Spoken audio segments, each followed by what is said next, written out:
morning, ladies and gentlemen. Welcome to another episode of the Morning Digest. We are here on this wonderful, good morning, 26th of July, 2021.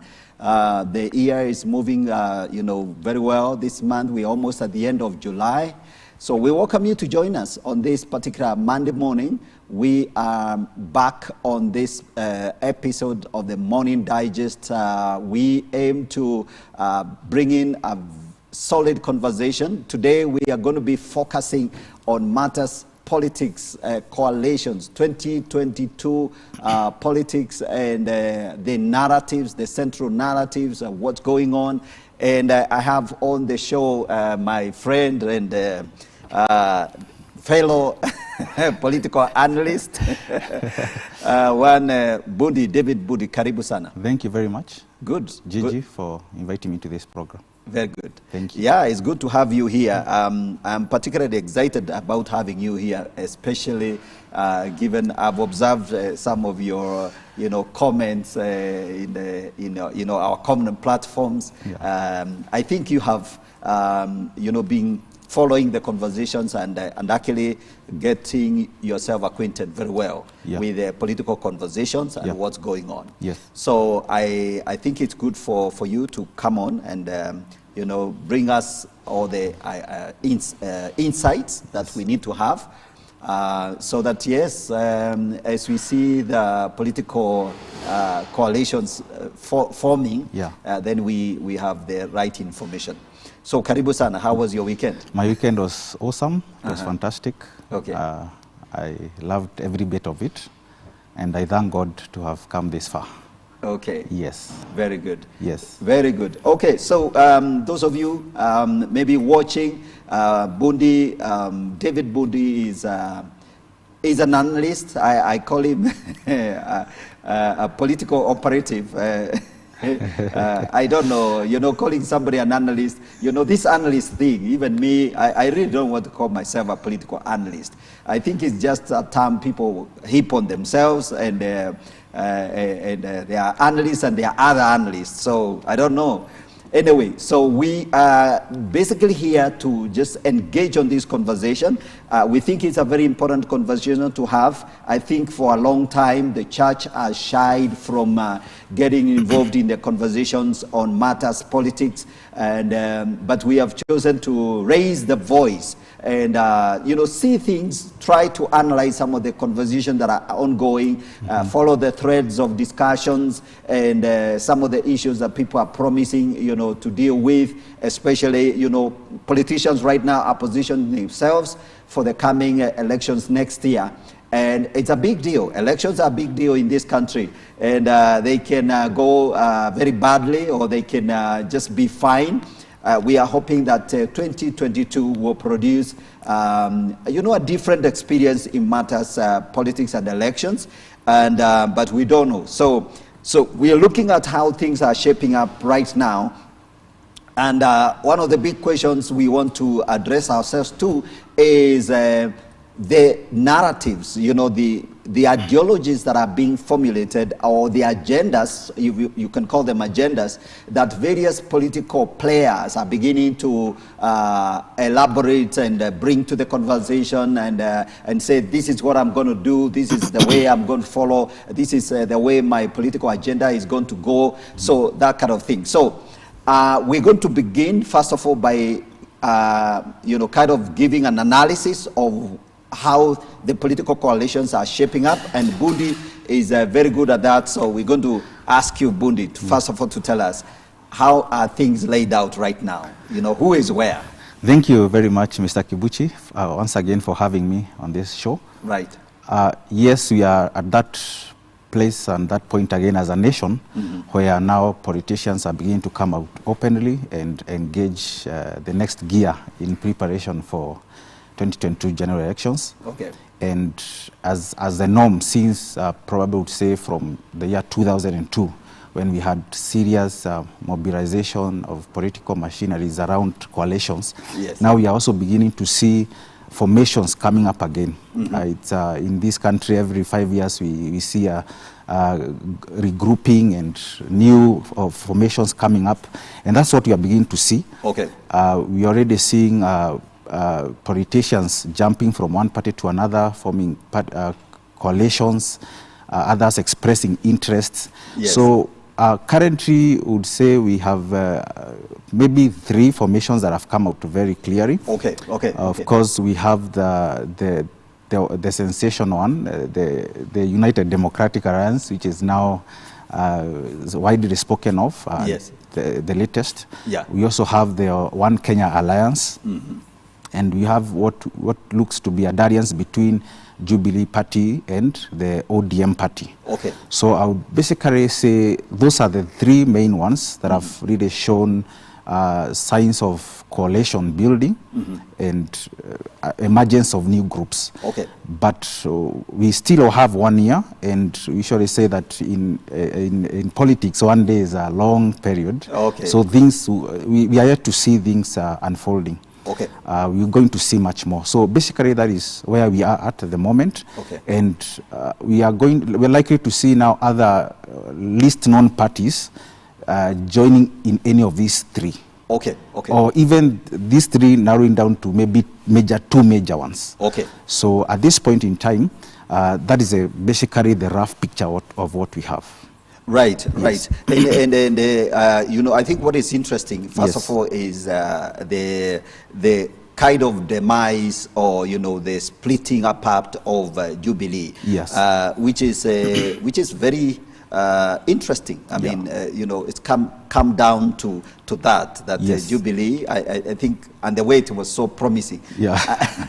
If there was a political party I was going to join, Yeah. I mean, if I were to join a political party. Yes. And by the way, the other day I was asking myself that question. Yeah. If I was to join a political party, What party would you which join? party would I join? And I was like, I'm stranded. Yeah. You know, it's like, I'm not too sure. Yes. Maybe I'm overthinking my political positions. Yes. And stuff like that. Or maybe I would just choose to stay neutral. You know, just carry my one single vote. Watch from the fence. Vote, stand away from the you know, the noise. Yes. And then maybe just use my single vote or something like that. Yes. But I thought about it and I realized, oh yeah, I think you have to pay attention, because you know, whichever side, once you take a position, Yes. then you're likely then to be influenced by that formation. Yes. And whatever ideas and ideologies are being formulated within that coalition. Yes. And even if there's a better competing idea on the other side, you know, kind of, you know, you say, no, look, those guys are lost. We are the guys. Yeah. Yes. Exactly. You have to follow the thought pattern of the party you are in. Yes. And really to convince yourself that I'm in the right place, and look for every reason. Yes. To stay there. Yes. Yes. Yeah. So that's the way politics is, and sometimes it puzzles me how you know, people take certain positions, political positions, and how some of these ideas are developing. But that's what we want to discuss about. Yes, sure. So we see 3 main formations, Yes. as you say, the One Kenya Alliance. Yeah, One Kenya Alliance. The UDA, the UDA. United Democratic Alliance, Yes. Which has come very strongly. Yes. It's won 1 parliamentary seat right now. Yes. So which the Kiambaa. Now, Tell us, what did you think about Kiambaa? We were discussing that last week. Sure. Kiambaa constituency is a very unique constituency. Yeah. These are constituency that carries a name that is very sensational in the country. We all know of the Kiambaa history. Okay. From the 2007 elections. Of Okay. course, that is the Kiambaa constituency. It's not the Kiambaa we are talking about. Yes. But that evokes something. Yes. In the minds of Kenyans anytime you mention about Kiambaa. Number 2 is that Kiambaa, the immediate former MP of Kiambaa, of course, was one. He was a Jubilee Party member, and other than being a Jubilee Party member, he was also a close family of the Jubilee Party leadership. Okay. And also he was one of those MPs who are of the idea that the hustler talk should be criminalized, Right. And that is the talk that UD is riding on. Okay. So when you bring all those dynamics and the fact that they were competing against Jubilee, then that tells you that was a hotly contested region and speaks volumes of the future. Okay. It will be naive to think that it doesn't have a direct bearing to the voting patterns that will happen in the year 2022. Okay. To the players, that is both to the Jubilee and to the UDA, it was an opportunity for them to measure their strength. Okay. So basically, I would say this was what we call a pre-match to test the waters. Right, right. And indeed, they did their testing, and it is in public opinion. It's for them now to re-strategize, each party to re-strategize and see the way forward. Absolutely, yes. Absolutely. I was very puzzled, actually. It was very puzzling, I mean, to see, you know, Jubilee lose that particular, you know, seat. Yeah. And even UDA themselves to, you know, hang on. For UDA to win that particular position, that political party. Yeah. So that became very, very interesting. Yeah, that was interesting. But I like something that you've mentioned about the fact that the former MP, the late MP, who was holding that particular parliamentary seat, that was a very you know, strong opponent of the hustler narrative. I mean, to the extent that he was saying that this narrative should actually be criminalized through a registration. Through a registration, that we shouldn't talk about hustlers and stuff like that. Yes. So, in other words, what I would, for me, I would consider that to be a very conservative position. Yeah. You know, to take, because the hustlers, obviously, you know, they consider themselves to be, you know, rooting out for the for the common man, for the oppressed, you know, for the mama mboga, bottom of the pyramid guys. Yes. And by the way, we're going to talk about this pyramid business. Yes. Because this idea has been, you know, created in our political narrative, that that the way our nation is organized and the way our society is organized is, you know, hierarchical. Yeah, it's an hierarchical society. Yes. So we are a hierarchical society, and which apparently, you know, from some of the, you know, social justice movement and social justice warriors, they claim is patriarchal, you know, tyrannical, you know, terms, very interesting terms, you know, sometimes people don't even understand what people are talking about, you know, tyrannical, hierarchical, despotic,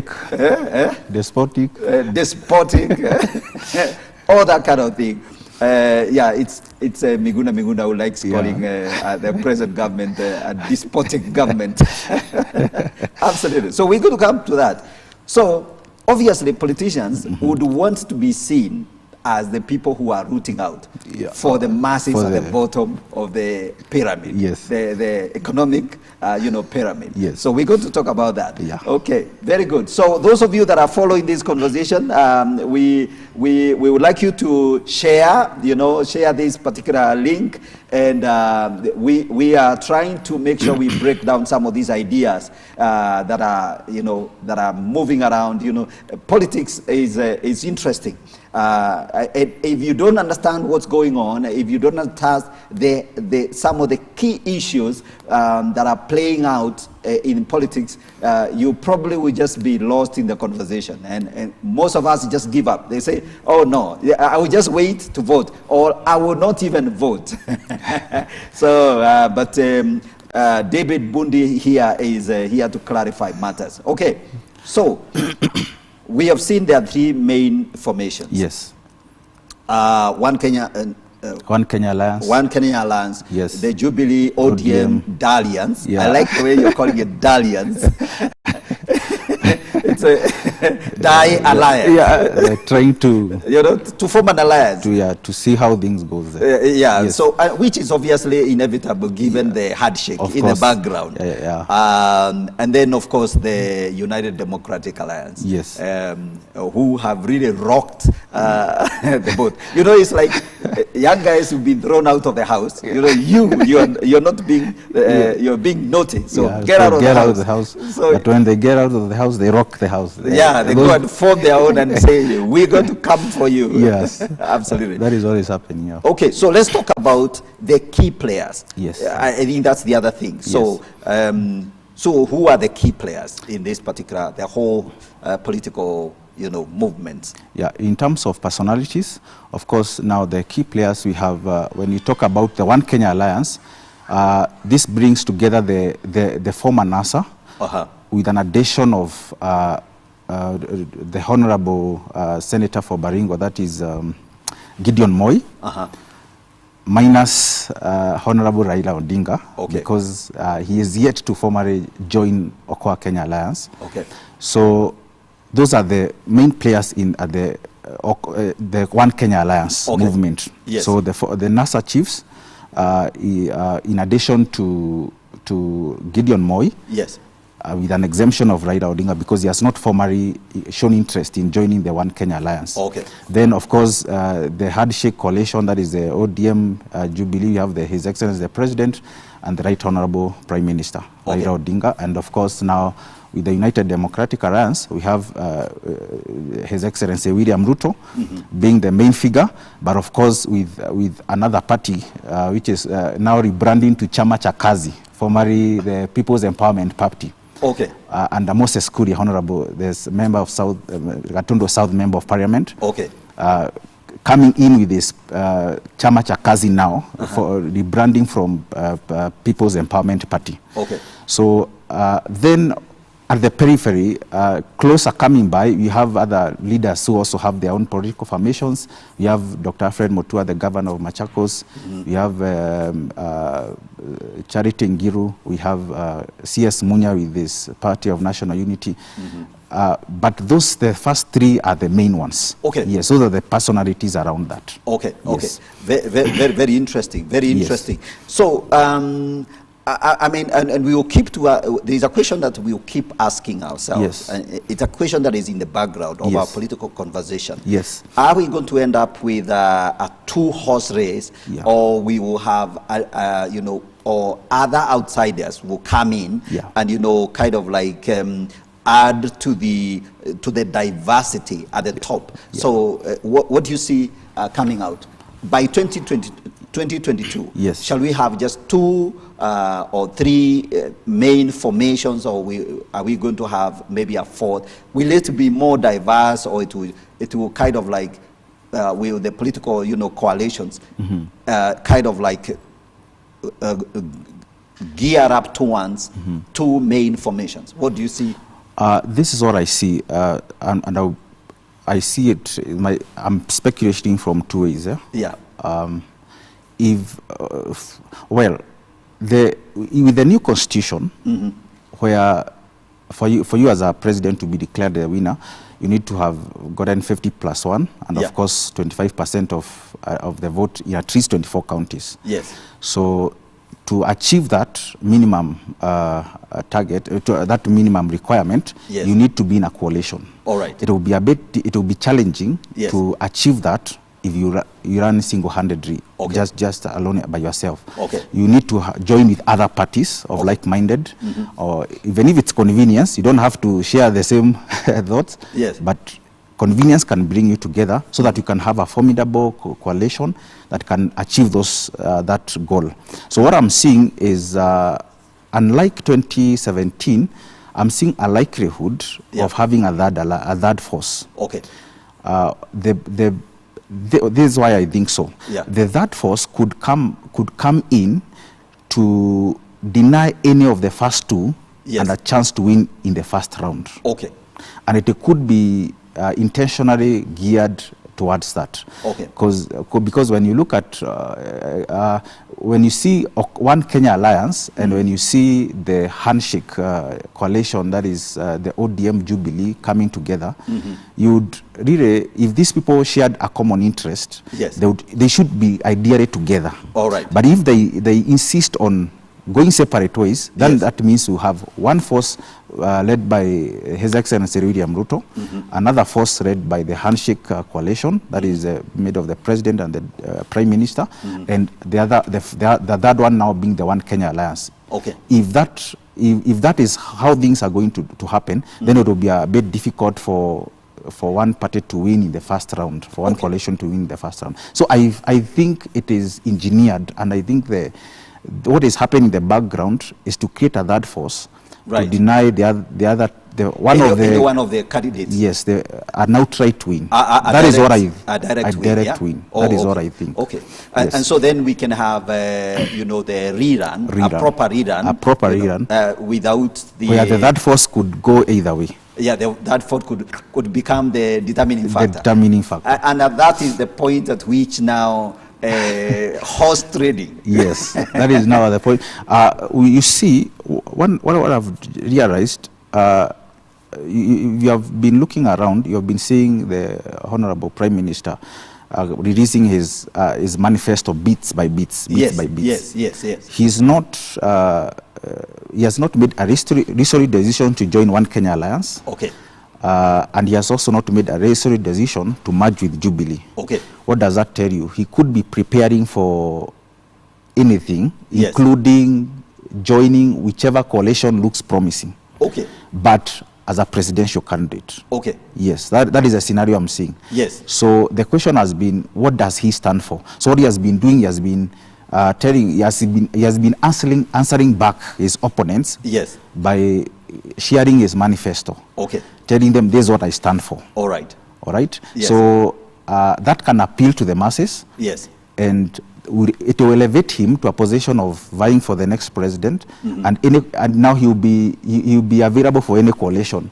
I think you are gaining traction, come to our side. Yes. And this other side, you are gaining traction, come to our side. Yeah. Yes. So he actually wants to be in control. Yes. Of the conversation. The conversation. Yes. So first of all, he wants. I think what is happening is that he's raising the bar. Yes. In terms of kind of staking a claim in his agenda. Yes. This is the agenda. This is, if I'm elected the president of this republic, yes, this is the direction I would take. Yes. These are some of the issues that will form the basis of my political agenda. Yes. And I like the fact that he's releasing them bit by bit. Yeah. Although some people actually think that what he's unveiling is actually just pulling out from ODM manifesto, and I'm going to be showing you that. Yes, sure. Somebody, Twitter is a great place. Huh? Yeah. Twitter is a place where people can, pull a string on you. Yeah. So, so we're going to be looking at where we are coming to the end of this particular session. Yeah. This first part, we're going to go back to the actual agendas. Yes. And some of the issues that actually people are bringing up. Yes. And because I actually want us to expound and explore first of all, that pyramid thing. Yes. We really need to think through it. Yes. Because it has certain implications. Yes. How our places will shape up. Yeah. And our economic development. So we'll look at that in details. But you also mentioned, before we go into a break, I want you to introduce this. There is a Hon Musalia Mudavadi, yes, who is also in the game. Yes. I am meant to understand Eugene Wamarwa is also in the game. Yes. Could you just mention what these guys are up to? Yes, Honorable Musalia Mudavadi, he has, I would say, yes, he is a member of One Kenya Alliance. Mm-hmm. But he is very aggressive. He wants to take the mantle. Okay. I would say he is determined to go for the presidency. Okay. And you can see from his movements around the country.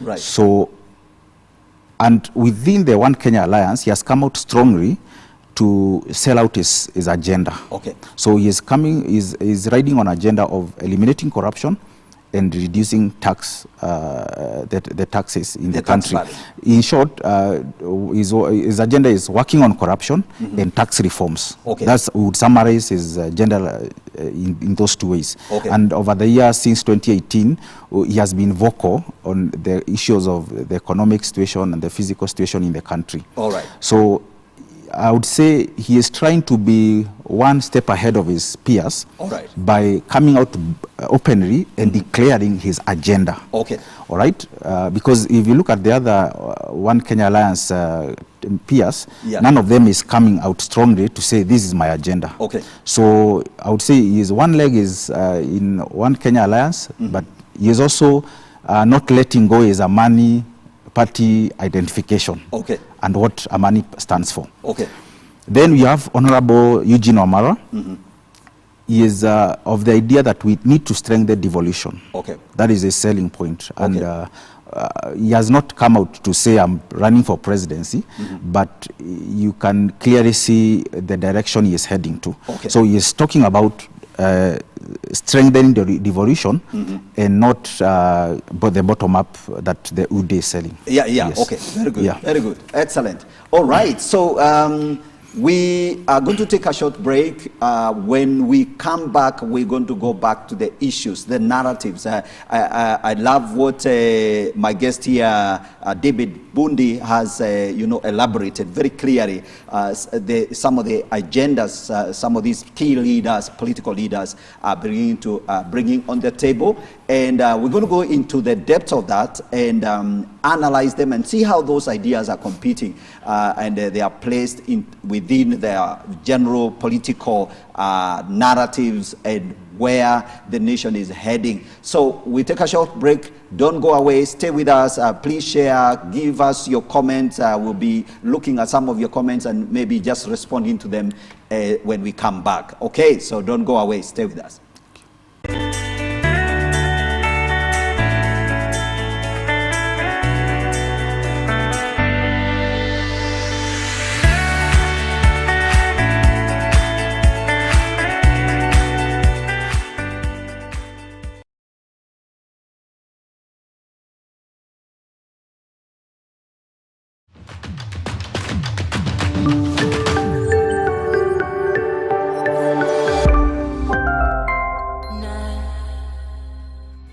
Guidance to help pastors stand strong.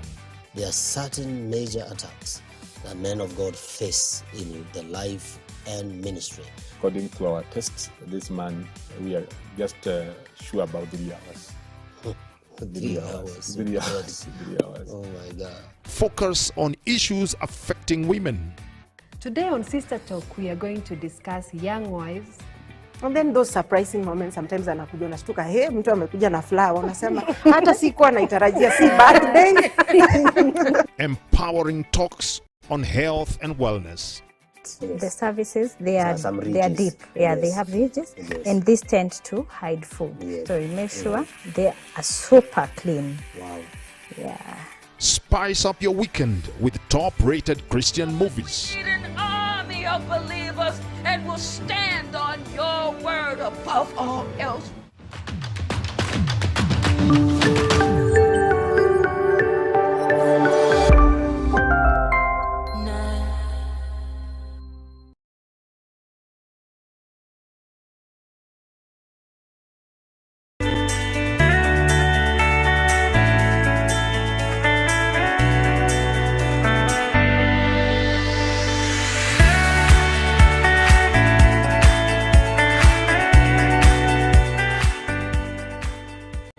Welcome back to this morning digest. We are here digesting matters politics. The morning digest is is a platform to start you off in the week. Just make sure that you have clarity of mind, and politics is our focus today. We are looking at the 2022 politics and the narratives, the agendas that are being prosecuted by the main players, some of the people that are, garnering for the, the presidential vote come 2022 next year. And so this is, the things are looking very, very interesting. And some of us are concerned, but I think that's the nature of our Kenyan politics. And I think it's a good thing. So I guess we got to get into this conversation. Now, I can see there are some of you that are following us very well on YouTube. One, George Amunga here is, has left a comment here that force a mole or alliance or something like that is meant to spoil the party for either R or somebody else, okay? So something like that. I think I have an idea what George is up to. So, so stay with us, Bwana Amunga, and so keep your comments coming in. James Kimadi is saying, I agree with your sentiments. Yeah. So let's go now to the main agendas, what these people are actually talking about. So we've seen some snippets of some of the politicians, releasing small doses. So we can start with, for example, Raila Odinga. His Horn Raila is one of the key, candidates and key,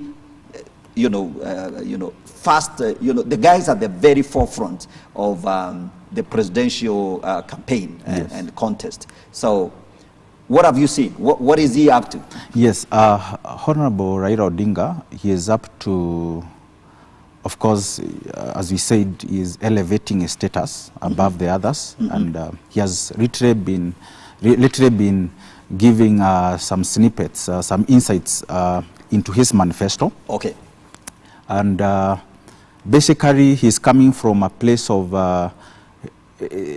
empowering. That is rural empowerment and development of cottage industries. Okay. That is his riding. That is his rider. That is where his main focus and his main agenda is. And in the coming days, we are going to get to hear more from him. Okay. Yesterday, he also, I think yesterday on Saturday, he also talked about reforms of the public service, public and civil service.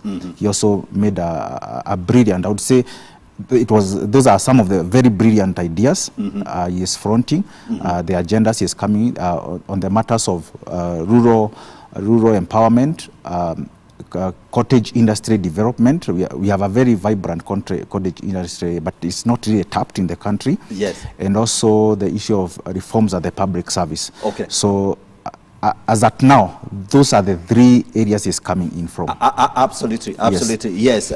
In fact, I think I picked up the bit on the civil service reform, and I think there is that conversation is ongoing right now. Yes. On some of the reforms that he's proposing in the civil service. Yes. Yes. I don't know. I find it a bit difficult when politicians want to dip their hands into the civil service, because the civil service, so it's not something that you can shift in a day. So my take is that perhaps he should leave the civil service alone. I don't think whether he can achieve much, because the civil service by nature is a very, very you would call it the deep state. Technically, it's complex. It's very complex. Has been honed over the last 60 years. Yeah, it is. It has taken 60 years. Even when the British, ruled this republic. By the way, for your information, and some of the people I have had people talk. There is this whole debate about colonialism and colonization, and the fact that we still somewhat, in a way, colonized. We've not been able to rest. Neo-colonialism. We haven't rested ourselves off the the British colonialism. Yes. So I'm skeptical about that debate because clearly, I think while the British colonized us, but one of the things. You can look at the negative side of it. These guys dominated us. They whipped us. But in any case, we were just we were disparate tribes Yes. and chiefdoms Yes. that were not exactly a nation. Sure. So when the British came, they actually were able to formulate a nation, a state, Yes. Kenya, Yes. and kind of give it some structure. Yeah. So for goodness sake, we need to appreciate that. If it was now all the tribes chiefs coming together and then having a committee and agree, we would have just fought each other. It would be disastrous. Kenya would not be what it is today. Sure. If somebody else had not come to set the system. That is so first of all, we have to respect the system. And there's a problem when somebody thinks that they can remake a system. It's very challenging. Yeah, it's very challenging. Yes. Because what do you know? So that's my take. Yes, I agree with you, because each of these agendas, as we shall be looking at, there are pros and cons. Yes. And as you have rightly pointed out, you see the public service, the civil service, that whole thing is a system of the government. Yes. It's not something you would undo it. Yes. Probably what you try to fix are gaps here and there. Yes. that can be fixed in a span of 5 years. Mm-hmm. But really, this is not something you say, in the next 5 years, this is what I'm going to do and achieve it. Yes. There is a culture within the public service, and to form a new culture, it's a long process. You have to really change so much, and it's not something that can be done in a lifespan of a presidency. It's something that has to be continuous and ongoing. So, and the other thing, the other con I also find on his proposals and his agenda is that he has not, probably he will do that in future, he has not really gone into depth to show us the house. He has fronted very good ideas. So when you talk about cottage industry, that is something that has also been tried in Kitui County by the governor of Kitui County, and is doing very well. Mm-hmm. But now, carrying it at a national level, he has not demonstrated that. Because we are talking of homemade industries. How do we bring them into the formal sector? Right. That one is not clearly demonstrated. Oh, okay. Yes. And one of my other challenge, yes. And I really don't want to demolish yes. the idea. Yeah. But I think it's just kind of like to question some of the, the implementational mechanisms. Yes. Yeah. Even if, okay, the cottage industry and driving that yes. is a source of economic, success. You yes. know.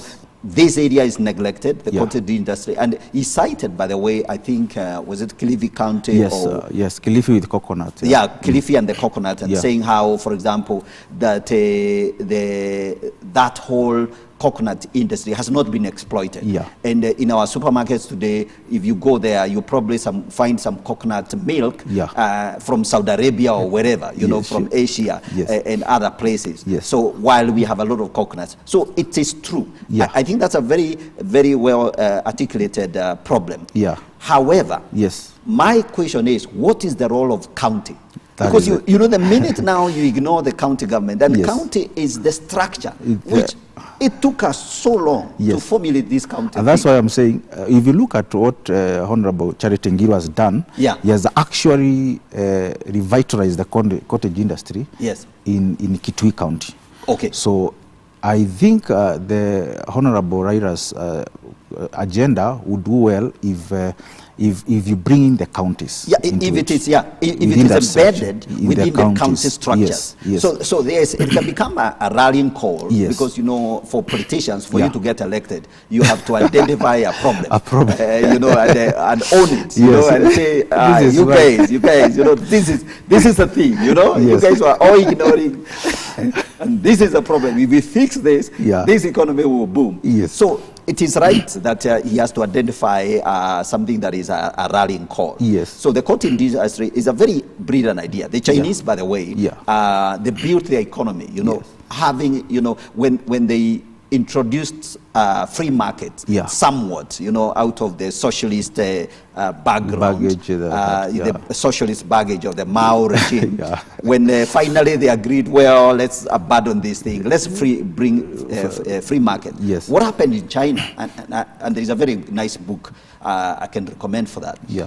What happened in China is that these guys began, so the cottage industry was the powering, the engine, the fuel, the the pivot. Yes. Because what the Chinese did, they freed the Chinese. They told them, no, you go and look after yourself. Yeah. Look after your rice paddies. You're free to do that. Because, you know, they had the previous regime, the Mao regime was an aggregated, collectivized agricultural model, where you farmed your rice and you brought it to the government. And then the government distributed. So that is socialism proper. Exactly. Yeah, so when, you know, and it didn't work. You know, there was a lot of wastage, there was a lot of problems with it and all that. So when the system changed, you know, after Mao's demise, and then the new government came in, I can't remember the name of that president, but he was very profound, he was very transformational. So the Chinese were allowed to, you go and farm and do whatever you want. The Chinese started now farming their rice and their fruit and all other things, and bringing them to the market themselves. So controlling their own economy. Yes. And that led to the rise of the cottage industry. The Chinese are brilliant fundis. They are brilliant, you know, artisans and skilled, very skilled, actually. Thousands of years of tradition. Yes. So they brought in those cottage industry and built the economy very, very rapidly. And then, of course, now scaled that. Yeah. So today, now we're talking about big scale. Yeah. So the idea is brilliant. Yeah. But it has to be executed properly. Sure. Otherwise, if it is just, you know, some politicians just running with it, So I agree with you. So it will require a proper execution and implementation strategy for that to be realized. Exactly. And that one has to also integrate the county governments. Yes. Because those are the owners of the economic systems at the county level. The planning, and all that. And the finance, you know, even the resources. Yes. The flow of resources. Yeah. The way it is structured currently is through the county. The counties, because when you talk about coconut, that's agriculture. So of course, that is now the county function. Yes. Yeah. Yeah. So that's brilliant. So that's brilliant. So then the other thing is SME.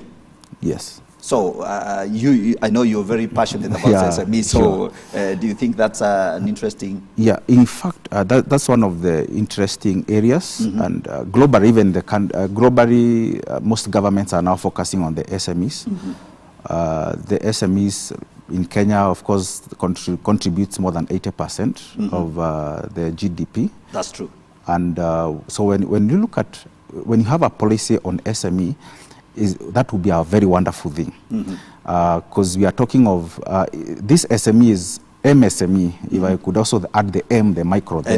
The micro one. This is where we have a large informal population. The informal sector is under the MSME, which largely, these are people who are employable, but they are not employed, but they are earning an income. Okay. They are in the informal economy. Yeah. So, and that's why we find the bottom up coming in, targeting these micro and SMEs. Yes. So if we have to go back to Raila Odinga's agenda, he is just he has given it another phase, talking about the rural economy. All right. Yeah. So, and of course, at the rural economy, that's where we find most of these people in the informal sector. Okay. So the magic bullet here would be, how do we now convert this informal micro SME sector and make it formal? Okay. Because if we don't convert it into a formal, bring it into the formal system, what will be happening is that you'll be empowering them. There will be an input without an output. Okay. Ideally, a good economic system is whereby you empower the sector. Yeah. Then the sector gives an output in forms of income tax. Yes. If that doesn't happen, we'll have a Greece scenario whereby people are empowered, but the taxes were not collected. And then we had a meltdown. So what I would say is that that's a good proposal, focusing on the rural economy, but also let's have a structure whereby as we empower them, there is also an output. What is the government getting from that empowerment? Okay. Yes. And you're right. In fact, again, what I've seen is that sometimes Kenyans are not very familiar with the Vision 2030. Yes. And I have read Vision 2030. I did a very major analysis on it. Unfortunately, I didn't write a paper, but the vision is there for anyone to check. Within the economic pillar, because there are three main pillars. There's a political pillar, social pillar, and political, social, and economic. Yes. Within the economic pillar, there are specific specifications, various subsectors, the industries. One of the focus industry is the retail. Yes. Developing the retail. And the key, strategic agenda within the retail is formalization. Yes. So I would say that actually, if Horn really wants to take this forward and really becomes a major potential economic powerful force, I think is to focus on formalization. We're saying, like with the Irish potatoes, the Irish potato business, you've seen the conversation around it. The regulation.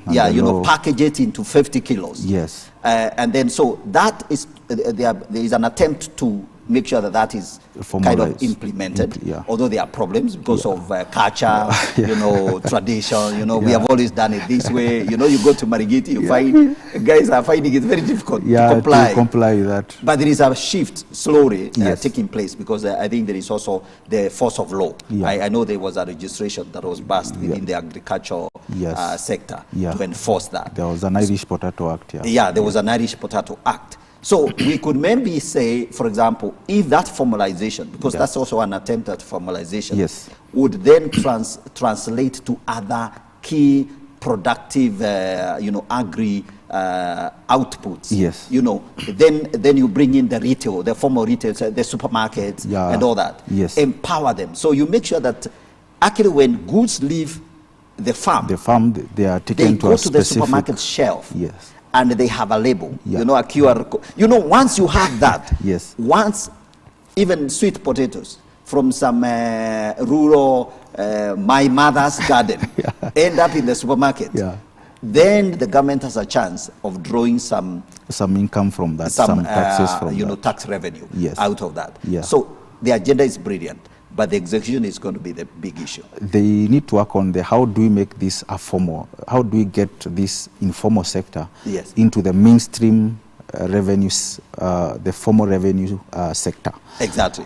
Currently we have about only 2.5 million Kenyans are paying taxes. Oh, okay. 2.5 million Kenyans. The registered voters, as of 2017, we were 19 million registered voters. So that is to tell you, we have a capacity. If we really mean it, we can get more taxpayers. Because if 19 people can vote, then it means we can top up this 2.5, we can upscale that. Okay, in other words, everyone who has a voting card should also be a tax-paying Kenyan for fairness. So, but not for that to happen, we have to focus on the informal sector. Okay. Where the rural sector, we have to really focus there, because that is where people don't pay taxes. See, when we talk about corporates, most of their taxes are paid by people in employment, making about 1.2 million of the 2.5. The others are the corporates, topping up to about 2 million. Then the 500,000 now is the other Kenyans. So if you can see already we have done very well at the apex. But at the bottom, where you have the informal sector, we need to get a formula of formalizing the informal sector so that taxes can be paid. As we empower them, there's also an output. Good. And now we're going to ask the big question before we come to the end of this conversation. The big question is, what is the difference, the differentiation between these two? So, for example, the United Democratic Alliance, Pointman, Horn, Deputy President William Ruto, agenda is the hustler agenda, the bottom up and all that, and very complicated, very difficult to articulate. The other day I had him trying to articulate it in some radio show, and I was really sympathizing with the listeners because, you know, bottom up, who knows what is bottom up? He tried to quote Joe Biden, and I was like, well, really, I don't know. You have to put this thing in Swahili. Yeah. We have to find a Swahili word, you know, to really rally people around. Yes. So the big question is there a difference? David, is there a difference between these two? What the old Horn Rider is trying to, the agenda he's trying to promote, and the agenda on the hustler side. Is there a difference between these two agendas? First, let me say something about bottom-up. Yes. Bottom-up is not a foreign strategy. It's something that has been there in other sectors. Yes. Only that it's making its way into Kenyan political scenes. Yes. But bottom up, when you talk about investments, when we are talking about investing in the stock market, investing in shares of a company, yes, they have a model called the bottom up model, whereby you don't look at the whole industry. So, for example, if you want to invest in banks, yes, you don't approach your investment in terms of how is the banking industry doing in Kenya. Yes. You look at specific banks. Yes. How is Bank A, Bank B, Bank C doing? Yes. So when you do that, that is a bottom up.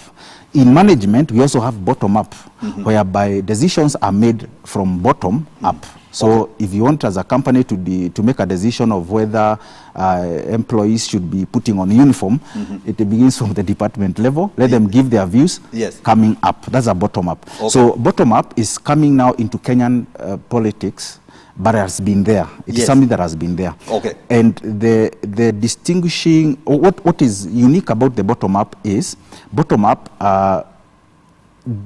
focuses on the less empowered masses who are the bottom of the pyramid, where we have a huge population, empowering them directly through resources, so that you can achieve two things. Number one, you can increase their level of disposable income. Once you increase their level of disposable income, that will translate into wealth creation. Wealth creation, yes. And of course, after getting the wealth creation, and tax revenue with it, then eventually that now improves their quality of life. Okay. So the difference, there is no much difference between what the Honorable Raila and Excellency as the Deputy President is proposing. I find so many, there are more similarities than there are differences. Exactly. They both target the small scale farmers, the mama bogas, and the people at the bottom. Yes. So what would make a difference is how you implement. Absolutely. The implementation is now what makes all the difference. Absolutely. For example, if you talk about empowering mama bogas, how do you empower them? Do you call them to the chief's office and give each of them 10,000, or do you form a cooperative, let them borrow money there, as they repay with an interest, then the government can recoup back its money from the interest? Absolutely. I mean, that the approach, how you implement that is now what makes the difference. Actually, yes. That's correct. That's correct. And that reminds me of the great, success story that was created in Bangladesh by, through the Grameen Bank. Mohammed Yunus. Mohammed Yunus even won actually a Nobel Prize for his, introducing an economic model in Bangladesh. That was actually a proper bottom-up sort of, model. Because the idea was they actually kind of used the Chama idea, but the Bangladesh version, a Bangladesh version, and they rode on a mobile technology and stuff like that, because that was coming up, and so they actually were able to really create a serious success story, and the Grameen Bank today is one of the biggest banks in the world. In fact, I would say this bottom-up has been there in Kenya. Yes. Only that it has not been brought into the political visibility of it. That is how, in my opinion, a bank like Equity Bank came to the top. Okay. they may not have called it bottom up, but Yes. I would think that it's bottom up, because Yes. what happened when Equity Bank was now changing its model in the year around 2004. Yes. They came with the issue of no minimum balance, Yes. and no minimum deposit amount. Exactly. They took a different path from the traditional banking industry. Yes. So, and what they did is that they looked for investors, say for example in the agricultural sector, Yes. empowered the farmers, a rice farmer in Moya, Yes. through a loan facility. Yes. And that farmer, for you to open a bank account, initially in some other banks you need to have a minimum of 5,000. Yeah. We have to cut the story short, but you're absolutely right. Yes. So they applied that kind of a model. Yes. They shifted the way banking was being done, and they focused on the bottom. So that you deposit 50 bob, 100 bob, 10 bob. Absolutely. So the bottom up has been tried. So it's not a new thing. And we see that becoming, the center of our political dialogue at the moment. And both parties, actually, kind of the top contenders, are trying to run with that particular agenda. Sure. So that, therefore, means we're going to see a lot of drama. Okay, ladies and gentlemen, as I'm sure you've been following this conversation. Somebody somewhere says, Paul Mwaniki says, great wisdom and insights. Thank you very much for following this conversation. Indeed, we're trying to break down some of these ideas. We've run out of time. My brother Bundi here, wealth of experience, wealth of knowledge. One time I think you even worked for some of those banks.